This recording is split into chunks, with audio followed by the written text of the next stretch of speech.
There once was a king named Ceyx, who had as his queen Aleyone, daughter of Aeolus, master of the winds. These two adored each other and lived in a monotony of happiness. But nothing in this world is safe. It isn't true. It is. One day, Aleyone had heard that Ceyx had ordered his ship to be made ready for a sea voyage to visit a far-off oracle. How could you leave me alone? I'll pine in your absence. Overland is a long and arduous trip, but I'd still prefer that to a voyage by sea, which I fear, for my father's winds are wild and savage. You think as a son-in-law you may get some special treatment. Not so. Once those winds had escaped my father's cave, those winds are wild and beyond anyone's control. As a girl, I've watched them come home exhausted and spent, and I've learned to fear them then. Now I am petrified. Surely, She said, if you die, my life is over, and I shall be cursed with every reluctant breath I draw. My love, I hate to choose between my journey and you, but... well, how can I live this way? Stranded on shore, afraid, domesticated, diminished. A kind of lapdog. Take me with you, Eloise, and we'll leave the storms together, which I fear much less than to be left a widow. In 2 months' time, I'll be back. No. I fear you won't. I know you won't. In 2 months' time. In that short time, you can be brave and endure the trial of waiting. She was hardly consoled, but she saw she could not hold out any longer in the face of his resolve. She allowed herself to be soothed and consented to his going. There were no more details left to be checked, no last-minute changes to make, and the men, arranged on their benches, were ready to row and go.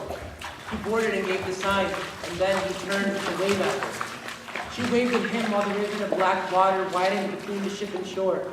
She gazed at him until he was no longer distinguishable, but still, she could see the ship, and watched it as it receded to a smaller and smaller object.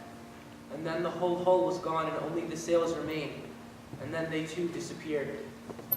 She gazed still at the empty and desolate blue, and then went to her empty bedroom to lie on the huge and vacant bed and give herself over to weeping. The vessel cleared the harbor and caught the freshening wind, which set the rigging to singing and slapping against the spars. I ordered the rowers to ship their oars and the sailors to set the yards and make sail. Our ship ran before the wind. We made satisfactory progress all that day and reached the point of no return, with as much blue water astern as remained ahead. But as the sun was sinking in the west, the water everywhere blue until now began to be flecked with the white-capped waves the sailors disliked. The weather was worsening every moment, for the winds were on the loose. Reef the sails, secure the spars, bail the water. But Poseidon had arrived when the rest was one enormous green catastrophe. He thinks in an oddly abstracted way that the waves are lions, crazed with hunters' wounds, or that the ship is a town besieged by a horde of madmen. One would think the heavens were crazed with lust to join the turbulent sea. And returning to this bizarre passion, the sea rises up to embrace the air. The men have lost their belief in their captain, their courage, their nautical skill, and even their will to live as they wait for the end. One weeps and groans aloud, another no braver is silent, dumbstruck. Some call on the gods for mercy, another curses his fate, and one says one word. Alcyone! Again and again. Alcyone, my treasure. Alcyone. And this is the end of the world. Oh gods, hear my modest prayer, that my body may wash ashore at her feet, and with gentle hands she may prepare it to be buried.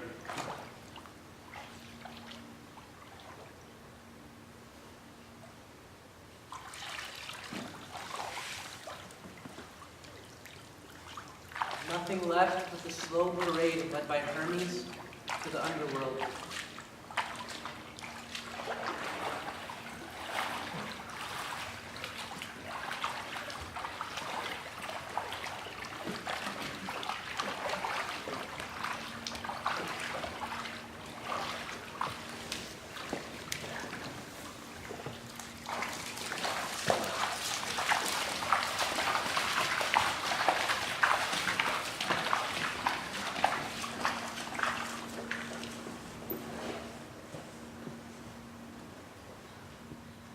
One, 2, 3, 4, 15, 16, 17, 18, 98, 99, 100.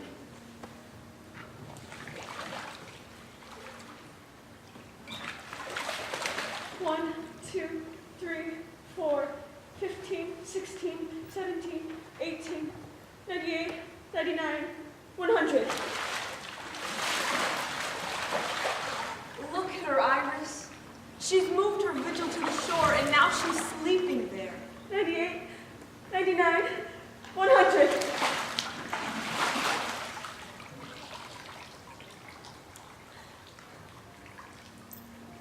Ceyx! Come home! I'm near, now I'm sleeping on the shore! It's not so far until you see me! This can't go on forever. Go to the house of sleep and ask him to arrange a nighttime visitation. A dream that might show her Alcyone the sorry truth. Far off in remotest Campania, beyond where the Cimmerians live in their gloomy caves, is a deeper and even darker grotto, the home of sleep. In this place, the sun never can, even at midday, penetrate with the faintest beams. In that cloudy twilight, no rooster dares disturb the silence with his rude crowing. No dog or nervous goose gives voice to challenge the passing stranger, but an almost total silence fills the air.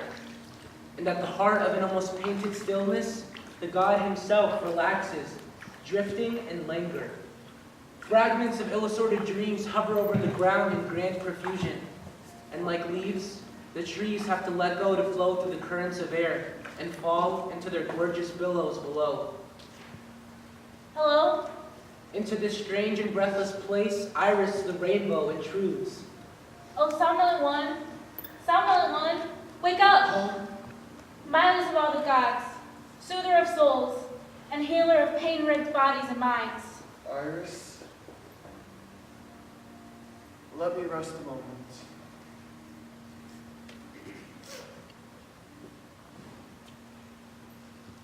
Iris, what do you want? Devise if you can.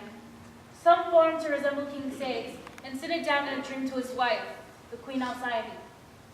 Let her know the news of the wreck of his ship and the death of the husband she loved so well.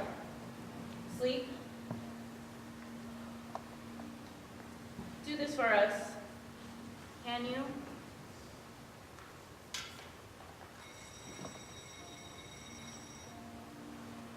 Farewell.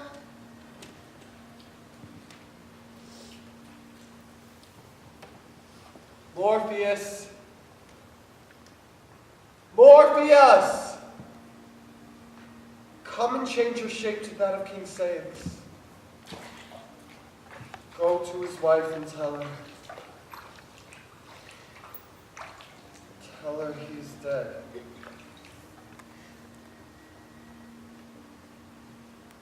That's good. That's really good. Now go.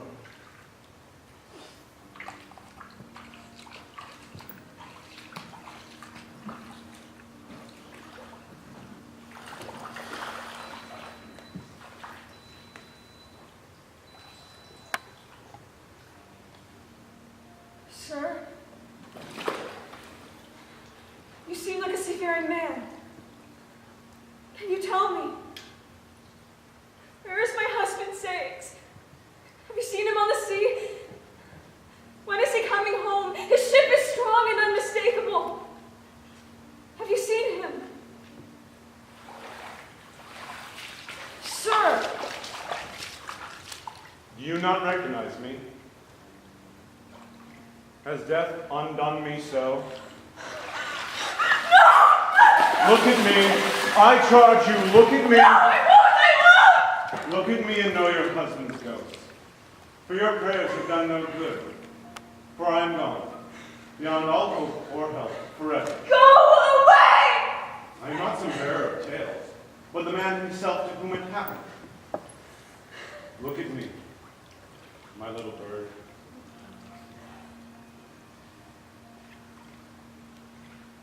I told you. I knew what happened and I begged you not to know. I knew the day you said I had lost you forever. The ship, my hopes, and my life grew smaller all at the same time. You should have allowed me to go.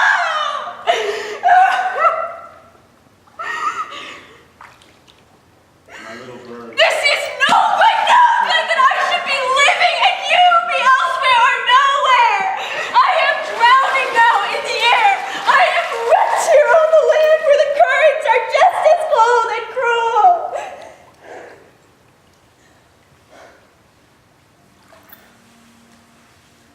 Get up from your bed.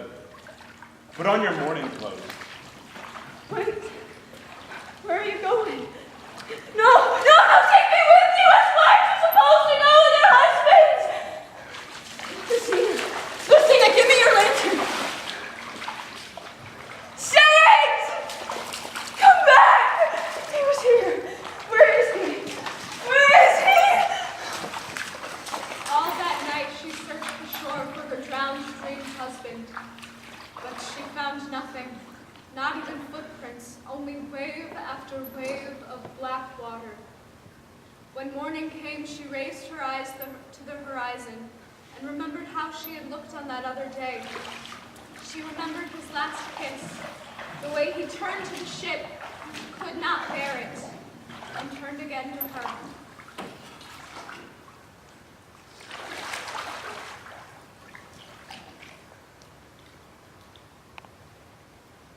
What is that up there? Oh, it is a man. Alas, poor sailor, for your wife and... The gods are not altogether unkind. Some prayers are answered. This is how you return to me. She began to run to him, but as she ran, crying, a strange thing happened. By the time she reached him, she was a bird. She tried to kiss him with her beak, and by some trick of the ocean's heaving, it seemed his head reached up to hers in response. You asked, how could he have felt her kiss? But better, ask, how could the gods not have felt it? Seen this, and not had compassion. For the dead body was changing, restored to new life and renewed as another seabird. Together they still fly just over the water's surface and mate and rear their young. And for 7 days each winter, Alcyone broods on her nest that floats on the gentle water. For Aelus, her father, then keeps the wind short-reined, and every year gives 7 days of calm upon the ocean. The days we call the halcyon days.